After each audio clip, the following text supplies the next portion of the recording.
Suivre ces soupçons de corruption au sein de l'intercommunal de santé publique Carolo Umani. Des perquisitions ont été menées. 2 personnes ont été privées de liberté pour être entendues, dont le président du conseil d'administration. Elles n'ont pas été inculpées, mais que leur reproche-t-on exactement? C'est ce qu'on va voir avec Julien Crête et Xavier Priat. Sur ces images, les 4 hectares de terrain achetés en 2022 par l'intercommunal Umani. Une zone censée accueillir le futur hôpital psychiatrique Van Gogh. Le montant figure sur cet acte de vente que nous nous sommes procurés. 1 600 000 €.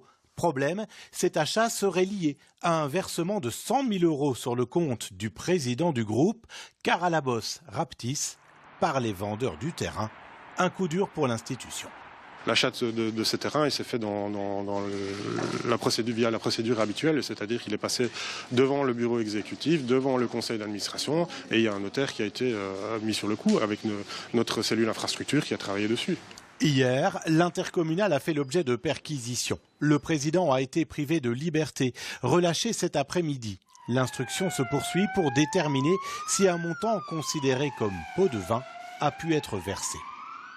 Nous enquêtons sur un achat de terrain revendu à un prix anormalement élevé.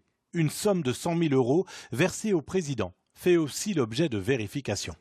Parmi les questions liées au dossier, la justification de l'achat du terrain. Au final, celui-ci sera considéré comme inapte à accueillir le projet de centre psychiatrique en raison de l'inclinaison des sols.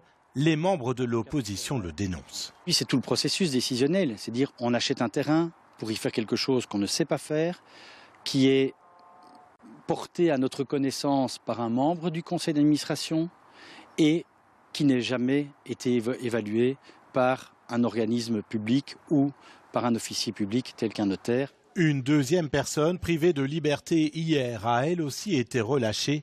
Le groupe Écolo, cet après-midi, a demandé la tenue d'un conseil d'administration extraordinaire.